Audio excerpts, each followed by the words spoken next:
ஓம் சாந்தி. 3/1/2026 சனிக்கிழமை. வாணி தரும் வசந்தம். இனிமையான குழந்தைகளே, ஒவ்வொரு அடியிலும் ஸ்ரீமத் படி நடந்து கொண்டே இருங்கள். இது பிரம்மாவின் வழியா அல்லது ஷிவ் பாபாவினுடைய வழியா என்பதில் குழம்பாதீர்கள். பிரம்ம பாபா புரிய வைத்துக் கொண்டிருக்கிறாரா, இல்லை ஷிவ் பாபாவா என்ற விஷயத்தை நல்ல மூளை உடையவர்கள் சுலபமாகவே புரிந்து கொண்டு விடுவார்கள். ஒரு சிலரோ இதில் தான் குழம்பி விடுகிறார்கள். குழந்தைகளே, பாப் தாதா இருவரும் சேர்ந்திருக்கிறார்கள். நீங்கள் குழம்பாதீர்கள் என்று பாபா கூறுகின்றார். ஸ்ரீமத் என்று புரிந்து நடந்து கொண்டே இருங்கள். பிரம்மாவின் வழிக்கு கூட சிவபாபா தான் பொறுப்பாளர் ஆவார். இந்த ஞானம் சிருஷ்டியின் ஆரம்பத்திலும் இருப்பதில்லை, சிருஷ்டியின் முடிவிலும் இருப்பதில்லை. இப்பொழுது உங்களுக்கு ஞானம் கிடைத்துள்ளது. இது சிருஷ்டியின் முடிவு மற்றும் ஆரம்பத்திற்கும் இடைப்பட்ட சங்கம யுகம் ஆகும். சத்தியுகம் முதற்கொண்டு கலியுகம் கடைசி வரையும் எந்த ஒரு மனிதர் கூட பரம்பிதா பரமாத்மாவாகிய என்னை அறியாமல் உள்ளார்கள். மனிதர்கள் முக்திதாமம், நிர்வாண தாமம் என்ற பெயரை கூறுகிறார்கள் என்றாலும் கூட ஒன்றுமே அறியாமல் உள்ளார்கள். தந்தையும் அறியாமல் உள்ளார்கள், தேவதைகளையும் அறியாமல் உள்ளார்கள். தந்தை பாரதத்தில் வந்து எப்படி ராஜதானி ஸ்தாபனை செய்கிறார் என்பது யாருக்குமே தெரியாது. பரம்பிதா பரமாத்மா எவ்வாறு வந்து ஆதி சனாதன தேவி தேவத தர்மத்தின் ஸ்தாபனை செய்கின்றார் என்ற விஷயங்களும் சாஸ்திரங்களில் கூட கிடையாது. நான் குழந்தைகளுக்கு இந்த ஞானத்தை அழித்து பாக்கியத்தை அழிக்கின்றேன் என கூறுகின்றார். தேவதைகள் கூட அறிந்து கொள்ள முடியாது நாம் மனிதனிலிருந்து தேவதை எவ்வாறு ஆனோம் என்று. அந்த புருஷார்த்தத்தின் பாகமே முடிந்து போய்விடுகின்றது. பிராலப்தின் பாக்கியம் ஆரம்பம் ஆகின்றது. நீங்கள் தான் தாரணை செய்ய வேண்டும் மற்றும் செய்விக்க வேண்டும். நான் ஒன்றும் தாரணை செய்ய வேண்டியதில்லை. உங்களுக்கு கூறுகிறேன், தாரணை செய்விக்கின்றேன். உங்களுக்கு கூறுகின்றேன், தாரணை செய்விக்கின்றேன். ஆகவே குழந்தைகள்தான் மற்றவர்களை தாரணை செய்விக்க வேண்டும். தூய்மை இல்லாதவர்களை தூய்மையாக ஆக்கக்கூடிய பார்ட் என் ஆத்மாவில் உள்ளது.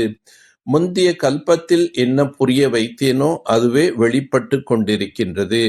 நான் என்ன கூறப் போகின்றேன் என்பது முன்கூட்டியே தெரியாது எனக்கு. யார் சேவையில் மூழ்கி இருப்பார்களோ அவர்களுக்குத்தான் ஞான மனனம் நடந்து கொண்டே இருக்கும். உண்மையில் கன்னிகைகள் பந்தனத்திலிருந்து விடுபட்டவர்களாக இருப்பார்கள். அவர்கள் இந்த ஆன்மீக படிப்பில் ஈடுபட்டு விட வேண்டும். பந்தனம் எதுவும் இல்லை. குமாரிகள் நன்றாக முன்னேறி செல்லலாம். அவர்களுக்கு வேலையை கற்பது மற்றும் கற்பிப்பது. நீங்கள் இந்த ஆன்மீக படிப்பை படித்து சேவையில் ஈடுபட்டு விடுங்கள். அந்த படிப்போ எந்த வேலைக்கும் ஆகுவதில்லை. கன்னிகைகளோ இந்த ஞானத்தில் ஈடுபட வேண்டும். ஒவ்வொரு அடியிலும் ஸ்ரீமத் படி நடந்து தாரணையில் ஈடுபட்டு விட வேண்டும். இவர் மூலமாக எது நடந்தாலும் நான் பொறுப்பாளி ஆவேன் என்று சிவதந்தை கூறுகின்றார். ஆகவே பிரம்மா எது கூறினாலும் நாம் அதனை ஸ்ரீமத் என்று ஏற்றுக்கொள்ள வேண்டும். சிவதந்தை தான் வழி கூறுகின்றார் என்று நினைத்தால் ஒரு பொழுதும் ஆடி போக மாட்டீர்கள். ஸ்ரீமத் என்ன கூறுகின்றதோ அதை செய்து கொண்டே இருங்கள். மற்றவருடைய வழியில் நீங்கள் ஏன் தான் வருகிறீர்கள்?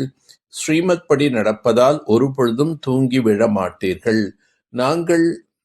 நீங்கள் ஸ்ரீமத் மீது நிச்சயம் வைத்தீர்கள் என்றால் நான் பொறுப்பாளி என்று பாபா கூறுகின்றார். நீங்கள் நிச்சயம் வைப்பதில்லை என்றால் நான் கூட பொறுப்பாளி இல்லை. நிச்சயம் முழுமையாக ஏற்பட்டுவிட்டால் கர்மாதி நிலை ஏற்பட்டுவிடும். அசுத்தமான சூத்திரர்களை வந்து பிராமணர்களாக ஆக்குகிறார். பிராமணர்களைத்தான் தூய்மையாக ஆக்குகின்றார். சூத்திரர்களை தூய்மையாக ஆக்குவதில்லை. ராதா கிருஷ்ணனை விட லக்ஷ்மி நாராயண் பெயர் அதிகமாக பிரபலமாக உள்ளது. அவர்களை பற்றி எந்த ஒரு நிந்தனை செய்யும் விஷயம் எழுதவில்லை. லக்ஷ்மி நாராயண் ராஜ்யத்தில் எவ்விதமான அசுரர்களும் இருப்பதில்லை. மற்றவர்கள் அனைத்தையும் நிந்தித்து எழுதியுள்ளார்கள்.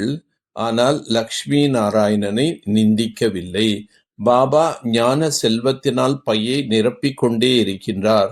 குழந்தைகளே, இந்த மாயிடம் எச்சரிக்கையாக இருங்கள் என்று தந்தை கூறுகின்றார். புத்திசாலியாக ஆகி உண்மையான சேவையில் ஈடுபட்டு விட வேண்டும். பொறுப்பாளர் ஒரு தந்தை ஆவார். எனவே ஸ்ரீமத்தில் சந்தேகம் எழக்கூடாது. நிச்சயத்தில் ஆடாதிருக்க வேண்டும்.